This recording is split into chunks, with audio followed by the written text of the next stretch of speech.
नमस्कार दोस्तों, आप सबका स्वागत है मेरे यूट्यूब चैनल के ऊपर। दोस्तों, कल हमने डिस्कशन किया था कि यहाँ पर मार्केट के अंदर जो है इम्पॉर्टेंट फोकस जो रहेगा वो बैंक निफ्टी के ऊपर ही रहना चाहिए सब लोगों का, क्योंकि वो अपने सपोर्ट के आसपास था। तो सपोर्ट के आसपास अगर बुलिश मार्केट के अंदर अगर आपको कोई भी स्टॉक या कोई भी इंडेक्स मिलता है, डेफिनेटली उसके ऊपर फोकस होना चाहिए। तो इसी बेसिस के ऊपर हम लोगों ने डिस्कस किया था अपने लास्ट वीडियो के अंदर कि यहाँ पर जो है बैंक निफ्टी के ऊपर ही आपको मेन फोकस होना चाहिए। तो दोस्तों, यहाँ पर आज जो सपोर्ट के आसपास हमको बैंक निफ्टी मिल रहा था, तो उसने आज धूम मचा दी फाइनली। वो हम देखेंगे आगे वीडियो के अंदर कि क्या रीज़न रहा उसका। साथ में मैंने आपको डिस्कशन ये भी कर रखा था कि यहाँ पर जो है एफ आई जो हैं वो डबल पैसा इन्वेस्ट कर सकते हैं। तो ये वाली वीडियो जरूर चेक करना। तो इसके अंदर कुछ लॉजिक्स हैं वो आपको समझ में आ रहेंगे। तो यहाँ पर अब चलते हैं आगे कि आगे क्या हो सकता है, डाटा पॉइंट्स भी क्या इंडिकेट करें वो भी हम देखेंगे। तो सबसे पहले हम बैंक निफ्टी के ऊपर ही आ जाते हैं। तो बैंक निफ्टी के अंदर दोस्तों यहाँ पर जो है, ये मैंने आपको पुरानी 2 वीडियोस में लगातार रेगुलरली आपको बोल रहा था कि यहाँ पर जो है ये जो रेंज का ब्रेकआउट हुआ था, ये जो रेंज थी 2 महीने तक चली थी तकरीबन, इस रेंज का जो ब्रेकआउट हुआ यहाँ पे हुआ था। तो इस रेंज का ब्रेकआउट का लेवल जो था वो ये था, ब्लैक कलर की लाइन से जो मैंने यहाँ पे खींच रखा है, जो कि है 44,500। तो मैंने आपको रेगुलरली मना करता आ रहा हूँ कि यहाँ पे 44,500 के नीचे जब तक क्लोज ना हो जाए मार्केट, जब तक आपको शॉर्ट नहीं करना। दोस्तों, यहाँ पे अगर आपने शॉर्ट नहीं किया होगा तो डेफिनेटली आप क्या कहते हैं, मतलब सही दिशा में बैठे होंगे। दूसरी चीज़ आप लोगों को ये भी मैंने आपको समझाई थी कि यहाँ पर जो है सपोर्ट जो है 20 दिन का मूविंग एवरेज जो है बिल्कुल पास में आ रहा है। और आपको एक ये ट्रेंड लाइन भी दिखाई थी वनडे के ऊपर। तो जैसे ही ये ट्रेंड लाइन के ऊपर मार्केट टिक जाएगा, आपको मार्केट में केवल और केवल बाई की तरफ सोचना है। ये हमारी डिस्कशन हुआ था लास्ट वाली वीडियो के अंदर। साथ में सोने पे सुहागा ये हुआ कि लाइव मार्केट के अंदर ही आज जो है एचडीएफसी बैंक के रिज़ल्ट आ गए। ठीक है, तो एचडीएफसी बैंक के रिज़ल्ट काफ़ी शानदार थे। एस्टिमेशन जो था उसके ऊपर था, रिज़ल्ट जो है एस्टिमेशन से बेहतरीन रिज़ल्ट था। तो एचडीएफसी बैंक का रिज़ल्ट अच्छा आया। साथ में कैनरा बैंक, मेरे ख्याल से आई एम नॉट कंफर्म कि एक सरकारी बैंक का भी एक रिज़ल्ट आया था जो कि बहुत बेहतरीन था। मेरे हिसाब से कैनरा बैंक होगा, अगर मैं गलत हूँ तो शायद कमेंट में सही मुझे कर दीजिएगा। लेकिन हाँ, आज एक कैनरा बैंक या कोई सरकारी बैंक जो है उसका भी रिज़ल्ट बहुत अच्छा आया था। तो यानी कि यहाँ पर जो बैंक, अब यहाँ पर एक चीज़ समझने वाली बात है क्या, कि बैंकिंग जो पीएसयू है और बैंकिंग जो प्राइवेट है, दोनों टाइप की बैंकिंग के जो रिजल्ट्स आने शुरू हुए हैं वो औसम आने शुरू हुए हैं। तो यहाँ पर अगर रिजल्ट्स औसम आएंगे तो नेक्स्ट क्वार्टर की जो अर्निंग्स, मतलब जो भी एक्सपेक्टेड अर्निंग होंगी नेक्स्ट क्वार्टर की, वो भी उम्मीद उनसे भी अच्छी होगी। तो यहाँ पर अगर रिजल्ट्स अच्छे आएंगे तो डेफिनेटली नया पैसा मार्केट के अंदर आएगा ऑलरेडी। और तो ये एक अच्छी बात है ओवरऑल। तो बुरे रिजल्ट्स तो देखिए यहाँ पे बीट आउट होते ही हैं, लेकिन अगर अच्छे रिजल्ट्स, अच्छी कंपनियाँ अच्छी कर रही हैं तो ओवरऑल ये उनको रिवॉर्ड ज़रूर मिलेगा। तो यहाँ पर मेरा मानना है एक ये है कि अभी जैसे कि आईसीआईसीआई बैंक का, कोटक महिंद्रा बैंक का रिजल्ट, एक्सिस बैंक का रिजल्ट, इन सभी बैंक्स का रिजल्ट भी अच्छा आएगा आगे जाके। तो फोकस रखना, जो भी बैंक के रिजल्ट्स अच्छे आएंगे तो वो बूस्ट करेगा मार्केट की मोमेंटम को, इस बात को ख्याल रखना। साथ में जो पीएसयू बैंक्स जैसे कि एसबीआई का चार्ट अगर आप देखोगे, आज जाके हम चेक करेंगे अभी, तो उसने भी एक नया ब्रेकआउट लेवल दिया है अभी एसबीआई के चार्ट ने भी। तो यहाँ पर ओवरऑल जो बैंकिंग स्टॉक्स के जो अच्छे चार्ट्स मुझे दिख रहे हैं उस पर भी हम फोकस करेंगे। लेकिन यहाँ पर आपको अभी शॉर्ट नहीं करना, शॉर्ट की मार्केट अभी नहीं है, ये मैं आपको क्लियरली यहाँ पर बता रहा हूँ। तो दोस्तों, जिन लोगों ने भी यहाँ पर सपोर्ट के आसपास बाई किया होगा, स्पेशल मेंबर्स को तो आज बताया गया था सुबह सुबह ही कि यहाँ पर आपको बैंक निफ्टी के अंदर अच्छा मूव मिलने वाला है। तो दोस्तों, ये चीज़ जो है डेफिनेटली फ़ायदा भी कर गई। तो यहाँ पर 44,400 तक का हमारा लेवल था, लेकिन 44,400 के ऊपर क्लोजिंग मिल गई है। तो यहाँ पर इंट्राडे के अंदर अच्छा मूव मिला और डेफिनेटली ये एक बूस्टअप है आगे आने वाले दिनों के लिए।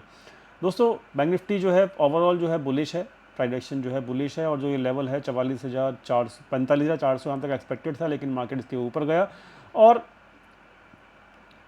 मार्केट ने अच्छी क्लोजिंग भी दी है। अब 45,400 का एसएल लगा के भी आप, 45,400 का छोटा सा एसएल लगा कर भी आप फ्रेश पोजीशंस ऐड कर सकते हो। लेकिन अब क्वांटिटी बहुत कम होनी चाहिए और एसएल बहुत स्ट्रिक्ट होना चाहिए। ठीक है, तो ये बहुत सिंपल है, क्योंकि अभी मार्केट के अंदर स्ट्रेंथ अभी बाकी है मेरे हिसाब से। या तो यहाँ पर कंसोलिडेशन करेगा मार्केट 1-2 दिन, और उसके बाद जो है मार्केट निकलेगा ना तो बहुत अच्छा निकलेगा मेरे हिसाब से। लेकिन ओवरऑल जो बेस्ट एंट्री थी वो यहीं पर थी। अब उसको केवल आप ट्रेल कर सकते हो मेरे हिसाब से। अगर यहाँ पर एक दो दिन कंसोलिडेशन हो जाए एक्सपायरी के नज़दीक तो बहुत बढ़िया रहेगा मार्केट, और फिर बैंक निफ्टी जो है अपना 46,000 का भी एक लेवल जो है बकाया है, वो भी डेफिनेटली अचीव कर सकता है। ठीक है, अभी डायरेक्टली अचीव करेगा या फिर कंसोलिडेशन करने के बाद करेगा वो तो मार्केट बताएगा, लेकिन overall market buy on dip में है और अच्छी मार्केट इस वक्त है। एचडीएफसी बैंक ने भी अच्छा रिजल्ट दिया है। एसबीआई की बात कर रहे थे फटाफट से, तो एसबीआई की बात कर लेते हैं फटाफट से। मैंने आज चार्ट देखा था लाइव मार्केट में इसका, एसबीआई का देख सकते हो। फिर यहाँ पर ये क्या हुआ है, ये भी अपने 20 दिन के मूविंग एवरेज के आसपास से ही यहाँ पर जो है उठना शुरू हुआ है। तो दोस्तों 20 दिन का मूविंग एवरेज जो है वो एक ओवरऑल एक बूस्टअप का काम करता है। तो यहाँ पर देख सकते हो इसकी कैंडल जो है आज ज़बरदस्त रही है ओवरऑल, और 600 के ऊपर इसने क्लोजिंग दी है। तो ये भी चार्ट जो है अपना ब्रेकआउट कर रहा है। मैंने अभी आपको बताया था कि ब्रेकआउट का जो चार्ट है वो ये एसबीआई है। तो आप देख सकते हो कि यहाँ पर मैं इसको थोड़ा छोटा कर देता हूँ। यहाँ पर आप चेक करना अभी चार्ट को इस तरीके से। तो आप यहाँ पे चेक कर सकते हो कि जो ये इम्पॉर्टेंट रेसिस्टेंस था ना उसको यहाँ पर ये इसको ब्रेक आउट कर दिया गया है, और इस ब्रेकआउट के बाद इसने ऊपर क्लोजिंग भी दे दी है। तो एसबीआई भी बड़ा अच्छा है। तो मतलब आप देख ही रहे हो, ज़बरदस्त है, इसमें कोई दिक्कत नहीं है। 595 596 के जो ब्रेकआउट था उसके ऊपर ही क्लोजिंग दे दी है। तो ये भी अच्छा चार्ट है। अभी कोटक महिंद्रा बैंक का भी चार्ट मैं चलो डिस्कस कर ही लेता हूँ जब इतने सारे चार्ट डिस्कस कर रहे हैं। तो यहाँ पर कोटक महिंद्रा बैंक का जो चार्ट है वो भी आप चेक कर लो वनडे के ऊपर। ज़बरदस्त तरीके से आज भी उसमें बूस्ट आया। तो ये भी देखो, ये भी ऐसे सेम पैटर्न बैंक निफ्टी की तरह ही था। इसने भी 20 दिन के मूविंग एवरेज के आसपास से ही अपना जर्नी शुरू कर ली है। और ये देखो ये भी ना एक टाइप से ना एक कह सकते हो आप कि ये भी एक लेवल का वेट कर रहा है। ये लेवल है दोस्तों ये वाला, ठीक है। अब जैसे ही इसके 1900 के ऊपर जैसे ही जाएगा ना तो ये अपना अगला लेवल जो है 1920 1923 तक का भी कैप्चर कर सकता है। और ये हमारे पोर्टफोलियो में भी है जो मेंबर्स को दिया गया है। ये मैं आपको डिस्क्लेमर देना चाहता हूँ। तो दोस्तों ओवरऑल जो अभी बैंकिंग जो शेयर्स है ना वो अभी अच्छे लग रहे हैं ओवरऑल। तो बैंक निफ्टी अभी स्ट्रेंथ में रहने की पूरी उम्मीद है। बात कर लेते हैं फटाफट से रिलायंस की एक न्यूज़ चल रही है कि यहाँ पर जो है 20 तारीख की उसकी जो है एक्सपायरी है रिलायंस की। इस बात को ख्याल रखना। तो एक्सपायरी जो हो रही है वो डीमर्जर की वजह से हो रही है, ये भी इंपॉर्टेंट है। तो यहाँ पर किसी भी इंसान का अगर कोई भी ऑप्शन या फ्यूचर्स के अंदर कोई भी ट्रेड है तो वो 19 तारीख को ही क्लोज़ कर ले तो उसके लिए बेहतर होगा। नहीं तो क्या होगा कि जितनी भी क्वांटिटी उसकी फ्यूचर एंड ऑप्शंस की पड़ी होंगी और अगर उसने क्लोज़ नहीं की 20 तारीख तक 20 तक क्लोज़ नहीं की तो ऑप्शन एंड फ्यूचर्स जो है वो आपका जो पोजीशंस होंगी ना उसमें क्वांटिटी जो होगी वो आपको कैश में सेटल करनी होंगी। तो ये एक प्रोविज़न होता है स्टॉक्स के लिए स्पेशली। तो इसलिए कोई भी फ्यूचर एंड ऑप्शंस की जो पोजीशन है रिलायंस की वो क्लोज़ कर लेना 19 तक। ये एक इंपॉर्टेंट इन्फॉर्मेशन थी जो आपको शायद फ़ायदा करेगी। बात करते हैं एक्सपायरी नज़दीक है बिल्कुल ही, क्या कहते हैं रिलायंस की। और रिलायंस के अंदर एक नई अनाउंसमेंट भी आया है। क्या आया है कि जियो जो है वो लिस्ट होने वाला है। रिलायंस जियो निफ्टी 50 का पार्ट बनेगा। तो ये डीमर्जर के बाद होगा 21 तारीख से ये रिलायंस जियो जो है निफ्टी 50 का पार्ट बनने वाला है 21 जुलाई से। तो this is also a good news for the Reliance. तो रिलायंस जो है अभी अच्छे मूड में है। और जो इसका अब देख सकते हो आप इसके अंदर जो कैंडल बनी है बहुत ज़बरदस्त बनी है। 2800 का लेवल है। 2800 के लेवल के ऊपर जैसे सस्टेन करेगा तो ये आराम से आपको 50 से 100 पॉइंट के मूव और दे सकता है, ठीक है। ये अभी ऑल टाइम हाई के ऊपर ये देख सकते हो। इसका रेसिस्टेंस जो अगला यहाँ पे है 2815 जैसे ही क्रॉस करेगा तो ये 2850 तक का भी जा सकता है ऑल टाइम हाई के आसपास, ठीक है।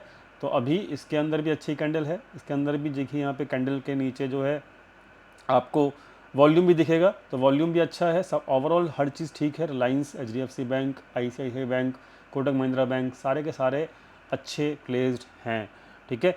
बात कर लेते हैं फटाफट से डाटा की। डाटा जो है वो क्या कह रहा है। तो डाटा ने इस वक्त दबा के पुट बाइंग कर रखी है। किसने, रिटेल ट्रेडर्स ने दबा के कर रखी है। मतलब शायद कितनी पोजीशंस हैं देख सकते हो, 6.5 लाख के आसपास पोजीशन हैं जो हाईएस्ट हैं अभी रिसेंट के टाइम के अंदर। तो रिटेल इस वक्त फुल बियरिश है, फुल बियरिश। इनकी पुट बाइंग जो है वो मेरे ख्याल से कल इनकी लंका लगने वाली है दोबारा से।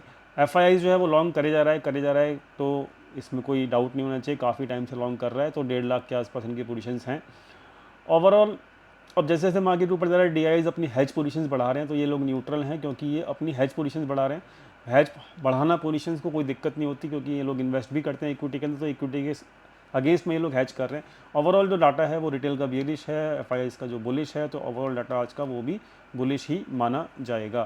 तो दोस्तों अब बात करते हैं, फाइनली डाटा हो गया हमारा, अब फाइनली बात कर लेते हैं हम यहाँ पर। स्टॉक्स भी मैंने आपको बेसिक मतलब ठीक ठाक बता दिए, सारे के सारे जो कंडीशन अभी मैंने देखी हैं चार्ट्स के ऊपर वो मैंने आपको समझा दी हैं। बात कर रहे थे फटाफट से, अब आईसीआईसीआई का चार्ट भी अच्छा ही है फिलहाल, तो 20 दिन मूविंग एवरेज से उठना शुरू किया था, तो इसका भी क्या डिस्कशन करना।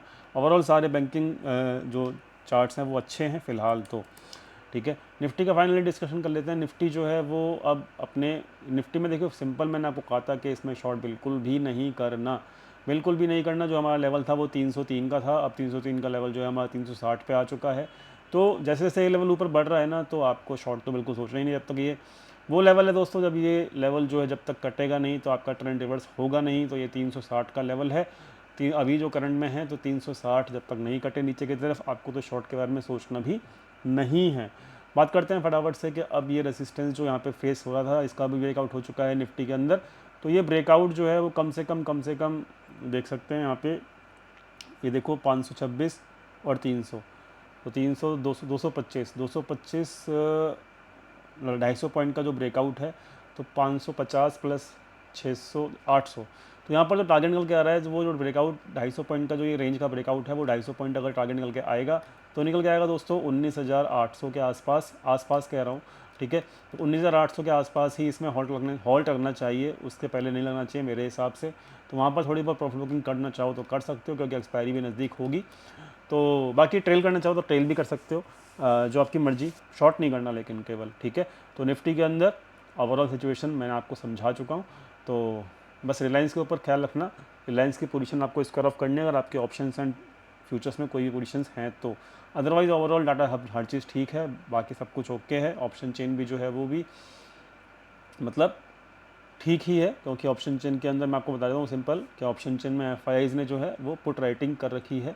तो पुट राइटिंग करके गए हैं ऑप्शन चेन के अंदर हैवी वाली, और पुट बाइंग करके गए हैं रिटेल ट्रेडर्स हैवी वाली। तो इस तरीके से ऑप्शन चेन भी जो है वो इस वक्त ठीक है, अच्छी है।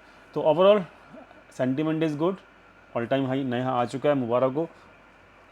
और अभी 19,800 तक भी मार्केट जा सकता है इस एक्सपायरी के अंदर, करंट एक्सपायरी के अंदर। तो अभी के लिए फ़िलहाल इतना ही, उम्मीद करता हूँ हेल्प मिल रही होगी रेगुलरली। और हमने नई सीरीज़ चालू की है स्टॉक ऑफ द वीक की, तो NMDC का जो स्टॉक है वीकली ब्रेकआउट पे है, इसको ज़रा फोकस में रखना। और इसको कैसे प्ले करना है वो भी मैंने इसमें बताया हुआ है। So let's see what happens, इसका रिजल्ट हम चेकआउट करेंगे नेक्स्ट वीक में क्या होता है इस स्टॉक के अंदर। तो फिलहाल इतना ही, मिलते हैं कल अपने फ्री टेलीग्राम चैनल के ऊपर, लिंक डिस्क्रिप्शन में दिया हुआ है। Thank you so much for watching this video, thank you.